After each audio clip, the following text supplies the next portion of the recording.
सुनो, मैंने आप लोगों को दिल्ली सल्तनत पढ़ाया था। जिस तरह से दिल्ली सल्तनत में कई सारे डायनेस्टी ने राज किया था, उसी तरह से आपका एक साउथ इंडिया का हिस्ट्री है, दक्षिण भारत का इतिहास, जिनमें हम विजयनगर साम्राज्य के बारे में पढ़ते हैं। दक्षिण भारत का अंतिम एकमात्र ऐसा हिंदू साम्राज्य जो विजयनगर साम्राज्य था, ये दिल्ली सल्तनत के जब आपका तुगलक वंश का शासन था उस टाइम में डेवलप हुआ था। जैसे कि मैंने आपको बताया था कि दिल्ली सल्तनत में 5 वंशों ने राज किया था। ठीक, थोड़ा एक बार देख लेंगे, जिनमें आपका गुलाम वंश था, खिलजी वंश था और तीसरा आपका तुगलक वंश था, फिर आपका सैयद और फिर आपका लोदी। जो तुगलक वंश का शासक हुआ, सेकेंड शासक, तुगलक वंश की स्थापना उसे की थी उन्होंने गयासुद्दीन तुगलक ने। गयासुद्दीन के असमय मृत्यु होने के कारण, लकड़ी घर गिर जाने के कारण उनकी मृत्यु हो गई, और उनके मृत्यु होने के कारण उनका बेटा जो जौना खान था, मोहम्मद बिन तुगलक जो था, दिल्ली सल्तनत के राजगद्दी पर बैठ गया और दिल्ली सल्तनत का जो है विस्तार करना शुरू कर दिया। दिल्ली सल्तनत के अंदर मोहम्मद बिन तुगलक का नाम जो है एक शनकी शासक के रूप में जाना जाता है, एक तरह से पागल शासक था। ठीक, अगर माना जाए तो बाप को मरवाने में इसी का हाथ, पूरे साम्राज्य को ख़त्म करने में इसी का हाथ था। आपको बता दिया कि जब से तुगलक आया था, मोहम्मद बिन तुगलक, तब से हम देख रहे हैं कि दिल्ली के अंदर अशांति का माहौल फैल गया था। उत्तर भारत जो था बिल्कुल अफरा तफरी मच गया था, क्योंकि अब बता दिया आप लोगों को कि जो गंगा दोआब क्षेत्र था, यूपी उत्तर प्रदेश, वहाँ टैक्स बढ़ा दिया था। इसके अलावा उसने सेकेंड काम क्या किया, उसने राजधानी को जो है स्थानांतरित कर दिया। तो कर्नाटक के 2 भाई थे, व्यापारी भाई, उन दोनों भाइयों को पकड़ के और जबरदस्ती मुस्लिम बना दिया, जिसका नाम था हरिहर और बुक्का राय। ठीक, और उसे दिल्ली बुला करके वापस उसे भेज दिया, कहाँ, कर्नाटक। ठीक, क्योंकि विजयनगर साम्राज्य वैसे तो आपका कर्नाटक में ही डेवलप हुआ था। जैसे दोनों भाइयों को मौका मिला और वो भाग गए, कहाँ, आपके कर्नाटक गए, और विजयनगर जो है एरिया है उनको जीत लिया। ठीक, और अपने बाप के नाम पे, संगम के नाम पे, उन्होंने एक वंश स्थापित किया, संगम वंश। ठीक, उनके पिताजी का नाम क्या था, संगम, उन्हीं के नाम पर संगम वंश रखा गया। विजयनगर साम्राज्य दक्षिण भारत का सबसे शक्तिशाली साम्राज्यों में से एक था, क्योंकि इसके अंदर बहुत सारे प्रतापी शासक भी हुए।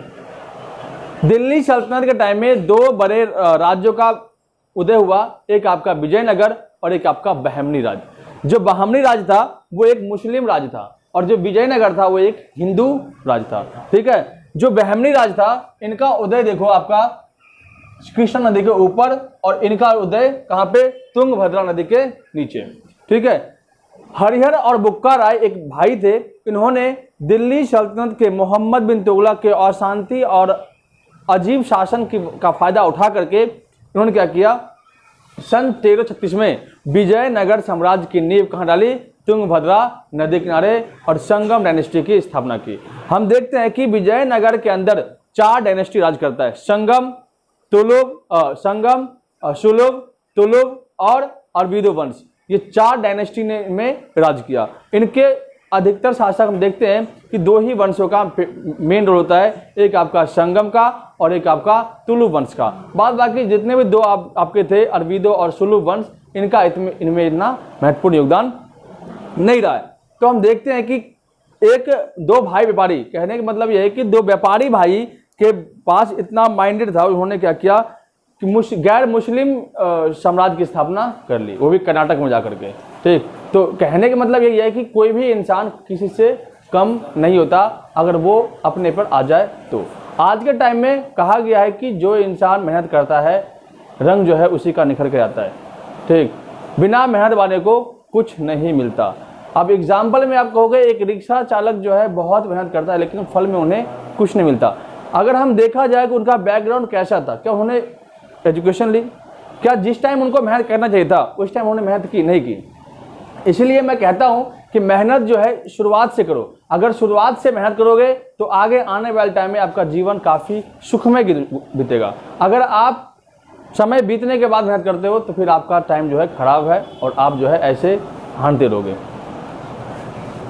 ठीक, हमेशा मैं कहता हूं आप लोगों को कि उड़ना है तो बाज की तरह उड़ो। ठीक।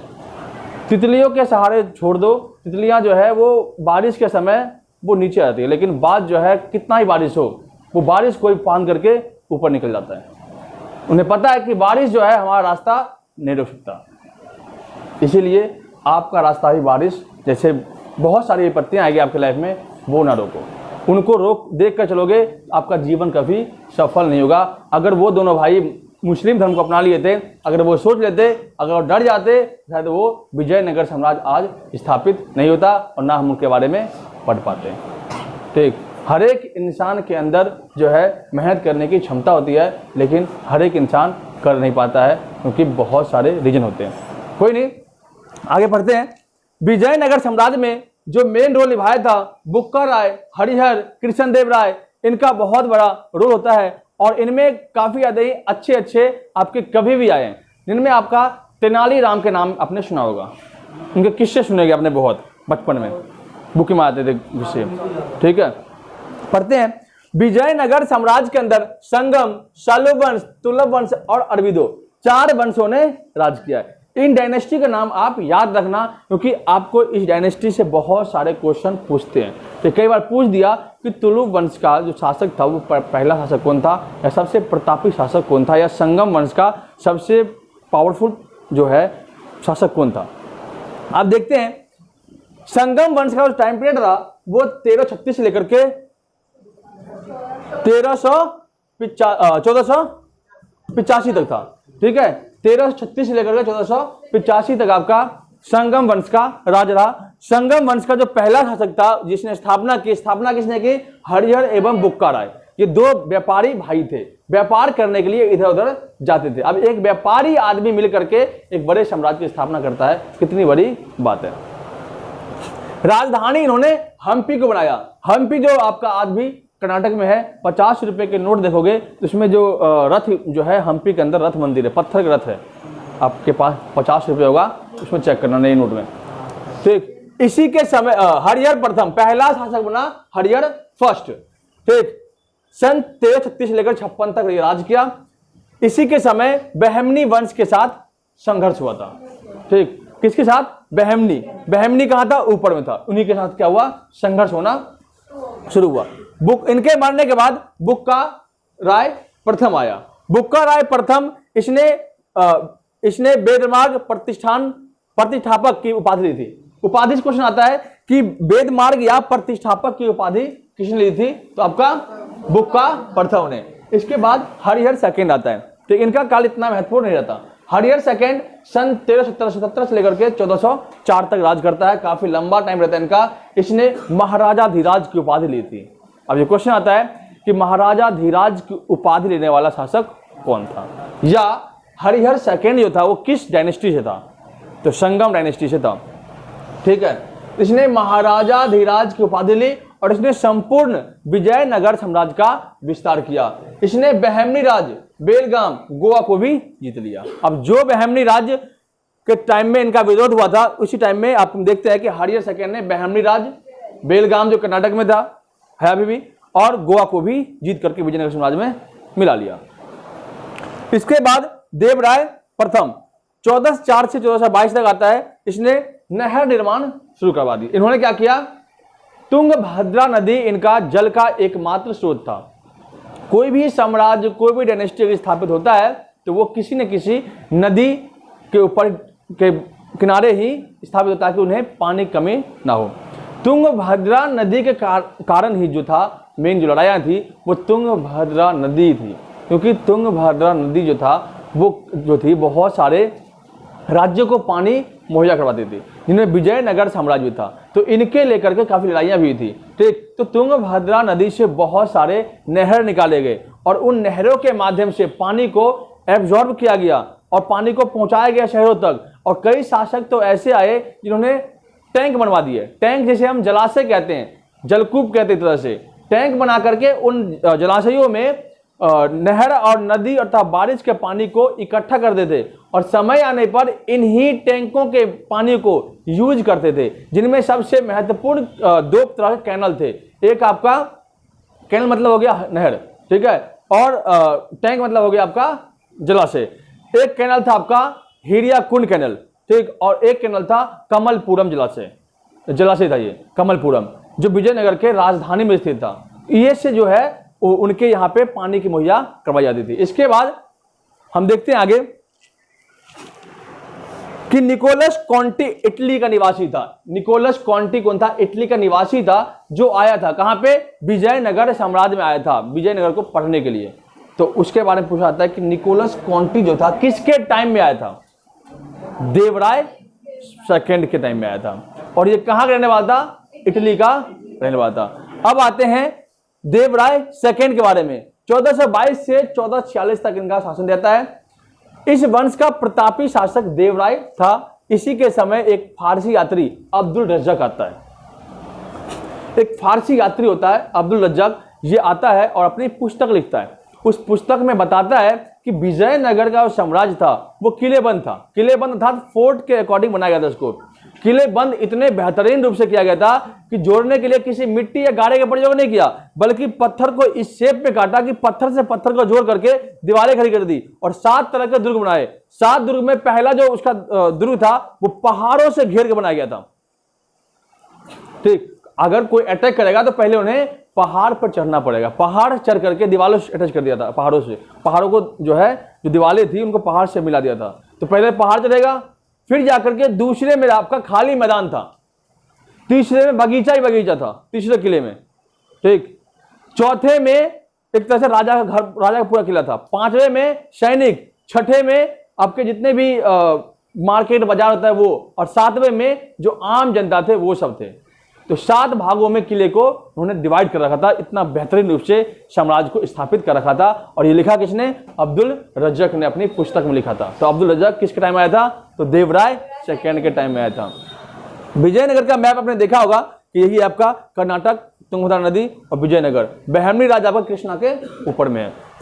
इसके बाद हम देखते हैं सुलभ वंश। सालुब वंश में 1485 से 1585 राज्य किया था।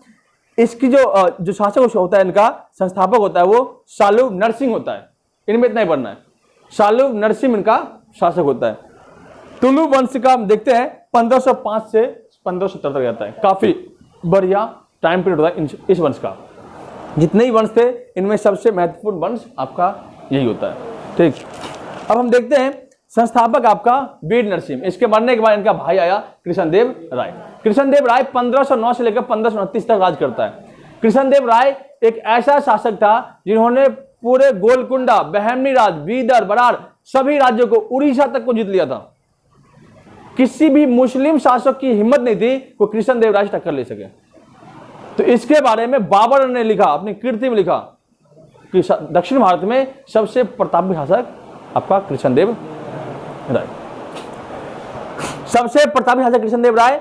इसकी चर्चा बाबर की आत्मकथा में है, बाबरनामा में। बाबर की आत्मकथा क्या है? बाबरनामा, उसमें लिखी हुई है। गोलकुंडा युद्ध में इसने कुतुब शाह को पराजित कर दिया। गोलकुंडा बहुत ही खतरनाक शासन था उसका, विजयनगर के आसपास ही था वो। ठीक है, उड़ीसा टाइम में, उड़ीसा साइड में था। ठीक है, यहाँ पे। इसके अलावा इसने आंध्र भोज, अभिनव भोज की उपाधि ली थी। इन्होंने उपाधि ली थी अपने पास। कौन कौन सी? आंध्र भोज की और अभिनव भोज की उपाधि, पोस्ट। इसके बाद इसके दरबार में अष्टदिग्गज थे। अष्टदिग्गज अर्थात कवि थे, बहुत ही बढ़िया कवि थे, जिनमें सबसे महत्वपूर्ण कवि तेनालीराम भी था। हाँ, तेनालीराम की। इन्होंने बहुत मंदिर बनवाए, जिसमें हजार राम और विट्ठल मंदिर फेमस है। विजयनगर के अंदर जो था हजार राम मंदिर और विट्ठल मंदिर जो था, हजार राम राजाओं का मंदिर था और विट्ठल मंदिर विष्णु का मंदिर था। हजार राम में राम भगवान की पूजा होती है और विट्ठल में विष्णु भगवान की पूजा होती है। कई बार ये पूछते हैं। ठीक, तो काफी ज्यादा ही फेमस मंदिर और ये राज्य के केंद्र में स्थित है। कई बार पूछते हैं कि हजार राम मंदिर और विट्ठल मंदिर कहां पे था? विजयनगर किस केंद्र में? तो आपके शासकीय केंद्र में था। इसके अलावा इन्होंने नागलपुर नामक शहर बनवाए। कौन से शहर? नागलपुर नामक शहर बनवाए। इन्हीं के समय में 2 पुर्तगाली आए, डेमिगोस और बारबोसा। बारबोसा क्वेश्चन हर एक बार पूछा जाता है कि बारबोसा किस टाइम आया था कृष्णदेव राय में और कहां पे आया था? तो आपके विजयनगर साम्राज्य में आए थे।